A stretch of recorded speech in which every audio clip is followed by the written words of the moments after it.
বিশ্বনবী কাঁদতে কাঁদতে মাথা তুলবেন, বলবেন আল্লাহ, দুনিয়াতে সব নবীরা স্পেশাল দোয়া করেছে, আমি করি নাই, এবার আমি আমার স্পেশাল দোয়াটা করতে চাই, আপনি কবুল করবেন কিনা বলেন। আল্লাহ বলবেন, নবী কি আপনার দোয়া বলেন?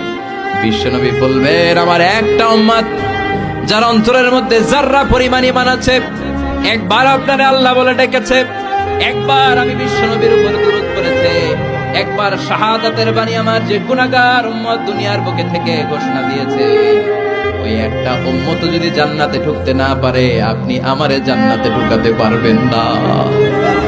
আল্লাহ বলবেন, সাল তুতা, সাল সাল তুতা, ওয়াশফা তুশাফা, শাফাত করেন নবী করেন, যার জন্য দোয়া করবেন আমি কবুল করে নেব।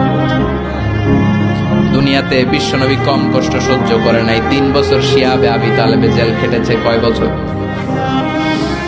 দুর্ভিক্ষের বছরগুলোতে বিশ্বনবীর পেটে দানা পানি ছিল না। কলিজার টুকরা হাসান হুসাইন কই মাছের মতো ছটফট করেছে, জামিনে ক্ষুধার জ্বালায় বেহুশ হয়েছিল। বিশ্বনবী যদি ওই স্পেশাল দোয়াটা করতেন, জান্নাত থেকে খাবারের বস্তা পাঠিয়ে দিত কে? ওই দোয়া করছিলেন? জেলখানায় আল্লাহরে বলছিলেন, আল্লাহ স্পেশাল দোয়া করলাম, জেল থেকে মুক্ত করে দেন, করছিলেন? যুদ্ধের ময়দানে নিজের দাঁত ভেঙেছে, উহুদের ময়দান সাক্ষী, বিশ্বনবীর মুবারক রক্তে উহুদের ময়দান রঞ্জিত হয়েছে। সেদিনও বিশ্বনবী ওই দোয়াটা করে নাই। চিল্লায় বলেন ঠিক কিনা? তায়েফের ময়দানে বিশ্বনবী কয়েকটা জায়গায়, 3 জায়গায় বেহুশ হলেন। বিশ্বনবীর মুবারক দেহ বেয়ে রক্ত ঝরলো। ওই কঠিন বিপদের দিনও বিশ্বনবী এই দোয়াটা করেছেন নাকি? কথা বলেন।